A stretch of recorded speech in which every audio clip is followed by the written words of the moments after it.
ಇಷ್ಟಕ್ಕೂ ಈ ಯುದ್ಧಕ್ಕೆ ಕಾರಣ ಏನು? ಇಸ್ರೇಲ್ ಯಾಕೆ ಇರಾನ್ನ ಮೇಲೆ ದಾಳಿ ಮಾಡ್ತಾ ಇದೆ? ಜೊತೆಗೆ ಅಮೆರಿಕ ಇರಾನ್ನ ಮೇಲೆ ದಾಳಿ ಮಾಡೋದಕ್ಕೆ ಕಾರಣನಾದರೂ ಬೇಕಲ್ಲ. ಕಾರಣ ಇಷ್ಟೇ, ಇರಾನ್ ಅಣುವಸ್ತ್ರ ತಯಾರಿಕೆಗೆ ಮುಂದುವರೆದಿದೆ. ಇಲ್ಲಿಯವರೆಗೆ ಅಣುಬಾಂಬನ್ನು ತಯಾರು ಮಾಡಬಾರ್ದು ಇರಾನ್ ಅಂತ ಹೇಳಿ ಅಮೆರಿಕವು ಕೂಡ ಸಾಕಷ್ಟು ಸ್ಯಾಂಕ್ಷನ್ಗಳನ್ನು ಹಾಕಿದೆ, ನಿಷೇಧಗಳನ್ನು ಹೇರಿದೆ. ಇಷ್ಟಿದ್ರೂ ಕೂಡ ಇರಾನ್ ಎಲ್ಲೋ ಒಂದು ಕಡೆ ಅಣುಬಾಂಬನ್ನು ತಯಾರು ಮಾಡ್ತಾ ಇದೆ ಅನ್ನೋ ಸುದ್ದಿ ಗೊತ್ತಾಯಿತು. ಗೊತ್ತಾದ ತಕ್ಷಣ ಇಸ್ರೇಲ್ ಇರಾನ್ನ ಮೇಲೆ ಭೀಕರವಾದಂಥ ದಾಳಿ ಮಾಡೋದಕ್ಕೆ ಶುರುವಾಯಿತು. ಇರಾನ್ನ ಪ್ರತಿಯೊಂದು ಮೂಲೆಯಲ್ಲೂ ಕೂಡ ಇಸ್ರೇಲ್ ದಾಳಿ ಮಾಡೋದಕ್ಕೆ ಶುರುವಾಯಿತು. ಮೊದಲನೇದಾಗಿ ಯಾರೆಲ್ಲ ಈ ಅಣುಬಾಂಬನ್ನು ತಯಾರು ಮಾಡ್ತಾ ಇದ್ರು, ಅದಕ್ಕೆ ಸಹಕಾರ ನೀಡ್ತಾ ಇದ್ರು ಅಂಥ ವಿಜ್ಞಾನಿಗಳನ್ನು ಇಸ್ರೇಲ್ ಟಾರ್ಗೆಟ್ ಮಾಡ್ತಾ ಹೋಯಿತು. ಅದಾದ ನಂತರ ಅಮೆರಿಕವೂ ಕೂಡ ಇರಾನ್ಗೆ ಒಂದು ಸೂಚನೆಯನ್ನು ಕೊಡ್ತು, ನೀವು ತತ್ಕ್ಷಣ ಏನು ಅಣುಬಾಂಬನ್ನು ಮಾಡ್ತಾ ಇದ್ದೀರೋ ಈ ಕಾರ್ಯವನ್ನು ಸ್ಥಗಿತಗೊಳಿಸಿ, ಶರಣಾಗಿ, ಅನ್ಕಂಡೀಷನಲ್ ಶರಣಾಗಿ ನೀವು ಅಂತ ಹೇಳ್ತು. ಆದರೆ ಇರಾನ್ ಕೇಳಿಲ್ಲ, ಇಸ್ರೇಲ್ನ ಮೇಲೆ ಮತ್ತೊಂದಷ್ಟು ಬಾಂಬಿಂಗನ್ನು ಮಾಡೋದಕ್ಕೆ ಶುರು ಮಾಡಿತು. ಕೊನೆಯದಾಗಿ ಅಮೆರಿಕ ತನ್ನ ಡೆಡ್ಲಿ ಬಾಂಬರ್ಗಳನ್ನು ರಣಾಂಗಣಕ್ಕೆ ಇಳಿಸಿದೆ. ಇರಾನ್ನ 3 ಪ್ರದೇಶಗಳ ಮೇಲೆ, ಅದು ಕೂಡ ಎಲ್ಲೆಲ್ಲಿ ಯುರೇನಿಯಂ ಸಂಗ್ರಹ ಮಾಡಿತ್ತೋ ಆ ಪ್ರದೇಶಗಳ ಮೇಲೆ ಅಮೆರಿಕ ಡೆಡ್ಲಿ ದಾಳಿ ಮಾಡಿದೆ. ಎಲ್ಲೆಲ್ಲಿ ಅಂತ ತೋರಿಸ್ತಾ ಹೋಗ್ತೀವಿ ಬನ್ನಿ. ಇದು ಇರಾನ್ ದೇಶವನ್ನು ಗಮನಿಸ್ತಾ ಇದ್ದೀರಿ. ಇದರ ಪಕ್ಕದಲ್ಲಿ ಅಫ್ಘಾನ್ ಇದೆ, ಮೇಲ್ಗಡೆ ತುರ್ಕ್ಮೆನಿಸ್ತಾನ್ ಇದೆ, ಕೆಳಗಡೆ ಕತಾರ್ ಇದೆ, ಸೌದಿ ಅರೇಬಿಯಾ ಇದೆ, ಇರಾಕ್ ಇದೆ. ಈ ಇರಾಕ್ನ ನಂತರದಲ್ಲಿ ಲೆಬನಾನ್, ಅದಾದ ನಂತರದಲ್ಲಿ ಇಸ್ರೇಲ್ ಬರುತ್ತೆ. ಸೊ ಇಸ್ರೇಲ್ನಿಂದ ಇರಾನ್ಗೆ ಅಟ್ಯಾಕ್ ಮಾಡ್ತಾ ಇದೆ. ಹಾಗಾದರೆ ಅಮೆರಿಕ ಹೇಗೆ ಅಟ್ಯಾಕ್ ಮಾಡ್ತು? ಅಮೆರಿಕ ತನ್ನ B-2 ಬಾಂಬರ್ಗಳನ್ನು ಇಸ್ರೇಲ್ಗೆ ಈಗಾಗಲೇ ನಿಯೋಜನೆ ಮಾಡಿದೆ. ಅದು ಇಸ್ರೇಲ್ನಲ್ಲಿದೆ. ಇಸ್ರೇಲ್ನಿಂದ ನೇರವಾಗಿ ಇರಾಕನ್ನು ದಾಟಿ ಇರಾನ್ನ ಮೇಲೆ ದಾಳಿ ಮಾಡಿದೆ.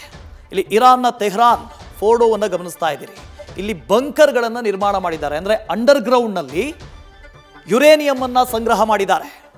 ಈ ಬಂಕರ್ ಬ್ಲಾಸ್ಟರ್ ಬಾಂಬ್ಗಳಿಂದ ಪರಮಾಣು ನೆಲೆಯ ಮೇಲೆ ದಾಳಿ ಮಾಡಿದೆ ಇಸ್ರೇಲ್, ಅಂದರೆ ಅಮೆರಿಕ.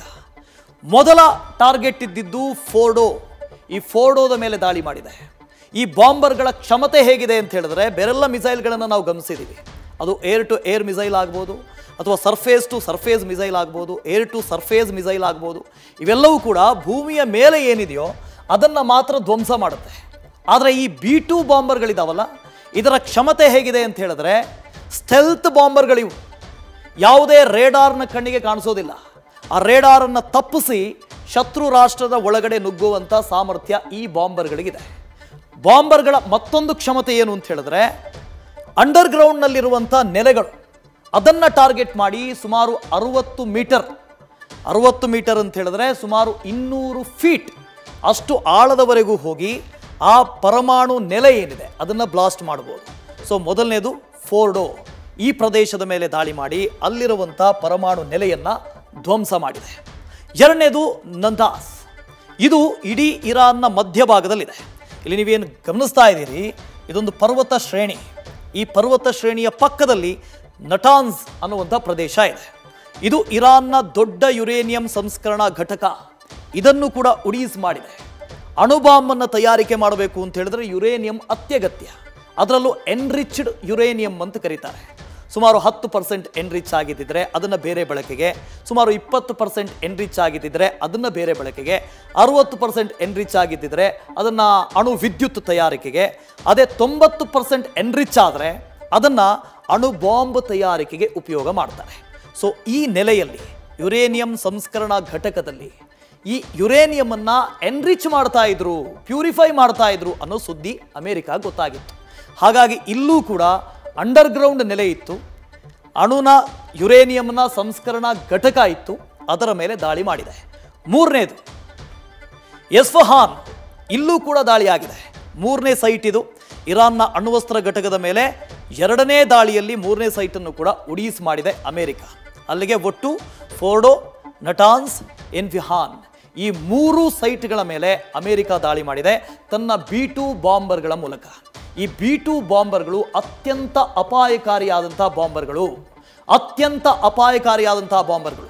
B-2 ಸ್ಟೆಲ್ತ್ ಬಾಂಬರನ್ನು ಬಳಸಿ ಇರಾನ್ನ ಮೇಲೆ ಅಮೆರಿಕ ಅಟ್ಯಾಕ್ ಮಾಡಿದೆ, ಡೆಡ್ಲಿ ಅಟ್ಯಾಕ್ ಮಾಡಿದೆ. ಇದೆ ಈ ದೃಶ್ಯದಲ್ಲಿ ಗಮನಿಸ್ತಾ ಇದ್ದೀರಲ್ಲ, ಇದು B-2 ಬಾಂಬರ್ಗಳು. ಇದರ ಸ್ಪೆಷಾಲಿಟಿ ಏನು ಅಂದರೆ, B-2 ಬಾಂಬರ್ ಇದೊಂದು ರೀತಿ ಬ್ರಹ್ಮಾಸ್ತ್ರ. ಇದು ಅಮೆರಿಕ ವಾಯುಪಡೆಯ ಶಕ್ತಿಶಾಲಿ ಅತ್ಯಂತ ಅಡ್ವಾನ್ಸ್ಡ್ ಫೈಟರ್ ಜೆಟ್ಗಳು. ಇದು ಕೂಡ ಸ್ಟೆಲ್ತ್ ಫೈಟರ್ ಜೆಟ್ಗಳು. ಯಾವುದೇ ರೆಡಾರ್ನ ಕಣ್ಣು ತಪ್ಪಿಸಿ ಯಾವುದೇ ಶತ್ರು ರಾಷ್ಟ್ರಕ್ಕೆ ನುಗ್ಗುವಂಥ ಸಾಮರ್ಥ್ಯ ಇದಕ್ಕಿದೆ. ಅಂಡರ್ಗ್ರೌಂಡ್ ಬಂಕರ್ಗಳನ್ನು ಬ್ಲಾಸ್ಟ್ ಮಾಡ್ತವೆ ಇವು. ಭೂಮಿಯ ಒಳಗಡೆ ನುಗ್ಗಿ ವಿಶ್ವದ ದುಬಾರಿ ಜೆಟ್ ಅಂತಲೂ ಇದನ್ನು ಕರೀತಾರೆ. B-2 ವಿಮಾನಕ್ಕೆ $2.1 ಬಿಲಿಯನ್ ವೆಚ್ಚ. ಇದು ಎಷ್ಟು ದುಬಾರಿ ಅಂತ ಹೇಳಿದ್ರೆ, ಒಂದು B-2 ಫೈಟರ್ ಜೆಟ್ $2.1 ಬಿಲಿಯನ್ ವೆಚ್ಚ ಆಗುತ್ತಂತೆ. ಅಷ್ಟು ದುಬಾರಿ ಆದಂಥ ಫೈಟರ್ ಜೆಟ್ ಇದು. 11,000 ಕಿಲೋಮೀಟರ್ ಕ್ರಮಿಸಬಲ್ಲದು. One time flying time 11,000 kilometre. ಆಗಲೇ ಹೇಳಿದ್ವಿ, ಇಸ್ರೇಲ್ನಿಂದ ಇರಾನ್ಗೆ ದಾಳಿ ಮಾಡಬೇಕು ಅಂತ ಹೇಳಿದ್ರೆ ಮಧ್ಯದಲ್ಲಿ ಇರಾಕ್ ಬರುತ್ತೆ, ಲೆಬನಾನ್ ಬರುತ್ತೆ, ಅಥವಾ ಸಿರಿಯಾ ಬರುತ್ತೆ. ಈ ದೇಶಗಳನ್ನು ದಾಟ್ಕೊಂಡು ಹೋಗಬೇಕು. ಒಂದಷ್ಟು ಫೈಟರ್ ಜೆಟ್ಗಳಿಗೆ ಅಲ್ಲಿ ಹೋಗ್ಬೋದು, ವಾಪಸ್ ಬರೋದಕ್ಕಾಗೋದಿಲ್ಲ, ಅಷ್ಟು ಫ್ಯೂಯಲ್ ಇರೋದಿಲ್ಲ, ಅಲ್ಲಿ ಇಳಿಸೋದಕ್ಕೆ ಯಾವುದೇ ಏರ್ ಬೇಸ್ ಇರೋದಿಲ್ಲ. ಆದರೆ ಈ ಫೈಟರ್ ಜೆಟ್ ಸುಮಾರು 11,000 ಕಿಲೋಮೀಟರ್ ಒನ್ ಟೈಮ್ ಫ್ಲೈ ಮಾಡುತ್ತೆ. ಭೂಗತ ಗುರಿಯನ್ನು ಉಡೀಸ್ ಮಾಡುತ್ತೆ. ಇದು ಒಟ್ಟು 14,000 kg ತೂಕವನ್ನು ಹೊರುವಂಥ ಸಾಮರ್ಥ್ಯ ಇದೆ. 14,000 kg ವಾರ್ ಹೆಡ್ಗಳನ್ನು ತೆಗೆದುಕೊಂಡು ಹೋಗಬಹುದು. 14,000 kg, ಜಸ್ಟ್ ಇಮ್ಯಾಜಿನ್. ಗಾಳಿಯಲ್ಲಿ ಇಂಧನ ತುಂಬುವಂಥ ಸಾಮರ್ಥ್ಯ ಇದೆ. ಎಲ್ಲೋ ಇಳಿಬೇಕು ಅಂತಿಲ್ಲ, ಯಾವುದೇ ಏರ್ ಬೇಸ್ಗಳು ಬೇಕು ಅಂತಿಲ್ಲ, ಗಾಳಿಯಲ್ಲೇ ಇಂಧನವನ್ನು ಭರ್ತಿ ಮಾಡಿಕೊಳ್ಬೋದು. ಅಂಥ ಸ್ಪೆಷಾಲಿಟಿ ಇದೆ. ಬಂಕರ್ ಬಸ್ಟರ್ 200 ಅಡಿ ಆಳದವರೆಗೆ ಒಳನುಗ್ಗಿ ನಾಶ ಮಾಡುವಂಥ ಸಾಮರ್ಥ್ಯ ಇದೆ. ಯಾವುದಾದ್ರೂ ಅಂಡರ್ಗ್ರೌಂಡ್ನಲ್ಲಿ ಯುರೇನಿಯಮನ್ನು ಸಂಗ್ರಹ ಮಾಡಿದರೆ ಅಥವಾ ಶತ್ರು ಅಡಗಿಕೊಂಡಿದ್ರೆ 200 ಅಡಿಯವರೆಗೆ ಒಳ ಹೊಕ್ಕಿ ಅದನ್ನು ಬ್ಲಾಸ್ಟ್ ಮಾಡ್ಬೋದು. ಅಂಥ ಸಾಮರ್ಥ್ಯ ಈ ಬಾಂಬರ್ಗಿದೆ. ರೇಡಾರ್ಗಳ ಕಣ್ಣು ತಪ್ಪಿಸಿ ಯಾವ ದೂರವನ್ನು ಕೂಡ ಕ್ರಮಿಸುವಂಥ ಸಾಮರ್ಥ್ಯ ಇದಕ್ಕಿದೆ. ಅಂದರೆ ಸ್ಟೆಲ್ತ್ ಇದು. ಸಾಮಾನ್ಯ ಶಸ್ತ್ರಾಸ್ತ್ರ, ಪರಮಾಣು ಶಸ್ತ್ರಾಸ್ತ್ರ ಯಾವುದನ್ನು ಬೇಕಾದರೂ ಹೊತ್ತೊಯ್ಯುವಂಥ ಸಾಮರ್ಥ್ಯ ಇದಕ್ಕಿದೆ. JDAM, JSOW, JSSM ರೀತಿ ಬಾಂಬ್ ಸಾಗಣೆಯನ್ನು ಕೂಡ ಇದು ಮಾಡುತ್ತೆ. MOP ಅಂತ ಕರೀತಾರೆ, ಅಂದರೆ ಮ್ಯಾಸಿವ್ ಆರ್ಡಿನೆನ್ಸ್ ಪೆನೆಟ್ರೇಟ್ ಅಂತ ಕರೀತಾರೆ. ಮಾಪ್. ಈ ಮೂಲಕ ಈ ತಂತ್ರಜ್ಞಾನವನ್ನು ಬಳಕೆ ಮಾಡಿಕೊಂಡು ಇದು ಬಾಂಬಿಂಗ್ ಅನ್ನು ಮಾಡುತ್ತೆ. ಅತ್ಯಂತ ಕರಾರುವಕ್ಕಾದಂಥ ದಾಳಿಯನ್ನು ಇದು ಸಂಘಟನೆ ಮಾಡುತ್ತೆ. ನ್ಯೂಸ್ ಫಸ್ಟ್, ನಿರ್ಭೀತಿಯಿಂದ ನಿಮ್ಮ ಪರವಾಗಿ.